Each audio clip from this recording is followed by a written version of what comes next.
नमस्कार साथियों, मेरा नाम है रोहित चैडवाल और आप देख रहे हैं पपलाज एजुकेशन। तो दोस्तों, वीडियो में आगे बढ़ने से पहले मैं आपसे छोटी सी रिक्वेस्ट करूंगा, प्लीज़ आप हमारे चैनल पर पहली बार आए हैं तो प्लीज़ चैनल को ज़रूर सब्सक्राइब कीजिए और बेल आइकन को ऑन कीजिए ताकि आने वाली नोटिफिकेशन आप तक पहुंचती रहे। तो दोस्तों, आज हम बात करने वाले हैं प्रस्तावना कौशल नंबर 6। तो दोस्तों, सबसे पहले आप अपना नाम लिख लीजिए। जैसे मैंने लिख रखा है रोहित चैडवाल, कक्षा B.Ed फर्स्ट ईयर या सेकेंड ईयर, जो भी आपकी कक्षा है वो आप अपने अनुसार सेलेक्ट कर लीजिएगा। विषय इतिहास, प्रकरण स्थायी जीवन, दिनांक जिस दिन आप स्कूल या कॉलेज में आप पढ़ाओगे उस दिन के आप इसमें दिनांक लिख लीजिएगा। कालांश पहला, दूसरा, तीसरा, चौथा, जो भी आपका कालांश है। कक्षा 6, समय 5 से 7 मिनट। तो दोस्तों, प्रस्तावना कौशल का जो समय होता है वो होता है 5 से 7 मिनट। तो दोस्तों, क्रम संख्या के अंतर्गत हम लिख देंगे प्रश्नों की क्रम संख्या। छात्र अध्यापक क्रिया के अंतर्गत हम लिख देंगे प्रश्न और विद्यार्थी क्रिया के अंतर्गत हम लिख देंगे उत्तर, और कौशल घटक के अंतर्गत हम लिख देंगे कौशल घटक। तो दोस्तों, कौशल घटक मैं आपको वीडियो के लास्ट में बताऊंगा, आप वहाँ से लिख लेना। तो दोस्तों, आप वीडियो को शुरू से लेकर एंड तक ज़रूर देखिएगा, क्योंकि आज मैं आपको इस वीडियो में प्रस्तावना कौशल कैसे बनाई जाती है उसके बारे में मैं आपको बताऊंगा। तो दोस्तों, सबसे पहले हम पहला प्रश्न हम बच्चों से पूछेंगे, आदि मानव आग किससे जलाते थे? आदि मानव आग किससे जलाते थे? तो बच्चा बताएगा पत्थरों से। तो दोस्तों, बच्चे ने जो उत्तर दिया है उसी का हमें दूसरा प्रश्न बनाना है। तो दूसरा प्रश्न हमने बनाया है, पत्थर के शाख से मानव क्या बनाने लगे? पत्थर के शाख से मानव क्या बनाने लगे?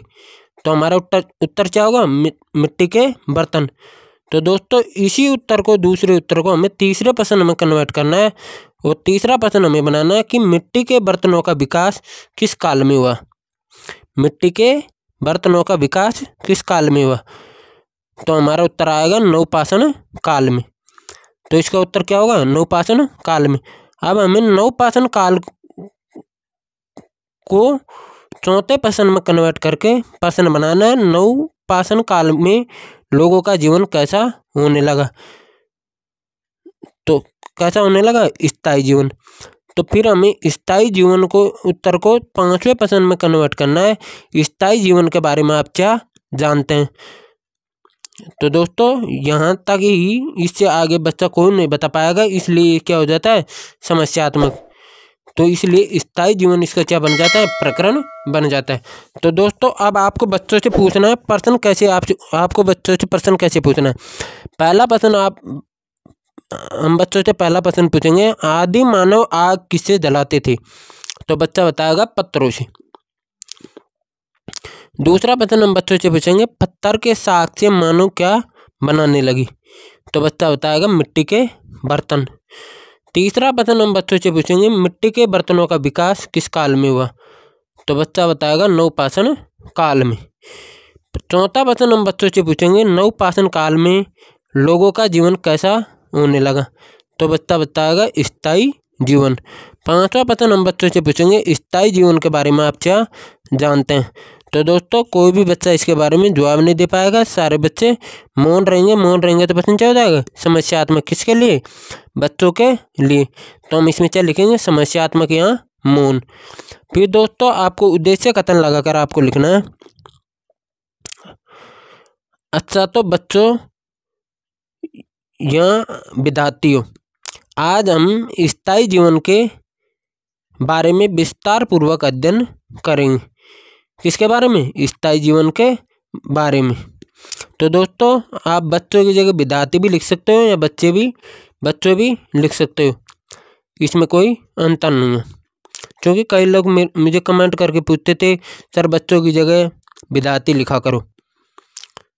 सर, हमारे कॉलेज में हम बच्चों को बच्चे ही बोलते हैं, कई लोग विद्यार्थी बोलते होंगे, तो आप अगर आपकी कॉलेज में तो आप वहाँ पर लिख सकते हो, ऐसी कोई बात नहीं है। तो दोस्तों, ये थी हमारी स्थायी जीवन के बारे में प्रस्तावना कौशल। तो दोस्तों वहाँ पर जगह खाली नहीं थी, इसलिए मैंने प्रस्तावना कौशल आपको लास्ट में बता रहा हूँ, आप यहाँ से लिख लेना। प्रस्तावना कौशल के कौशल घटक। तो दोस्तों आपको प्रस्तावना कौशल के कौशल घटक आपको कैसे लिखना है, पर्सन लिख रखे हैं और कौशल घटक जो पहला पर्सन है उसके सामने आप लिख लीजिएगा पूर्व ज्ञान का उपयोग। दूसरे पर्सन के सामने आप लिख लीजिएगा क्रमबद्धता। तीसरे पर्सन के सामने आप लिख लीजिएगा उचित युक्ति का उपयोग।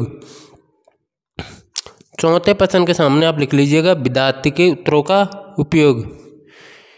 पांचवें पर्सन के सामने आप लिख लीजिएगा प्रस्तावना की अवधि। तो दोस्तों इस प्रकार से आप इस प्रस्तावना कौशल को आप प्रश्नों के सामने आप लिख लीजिएगा। तो दोस्तों आशा करता हूँ, उम्मीद करता हूँ आपको ये वीडियो बहुत अच्छी लगी होगी। तो प्लीज़ चैनल को सब्सक्राइब कीजिए और बेल आइकन को ऑन कीजिए ताकि आने वाली नोटिफिकेशन आप तक पहुंचती रहे। जब तक के लिए जय हिंद, जय भारत। फिर मिलते हैं हम आपसे नेक्स्ट वीडियो के साथ में। जब तक के लिए जय हिंद।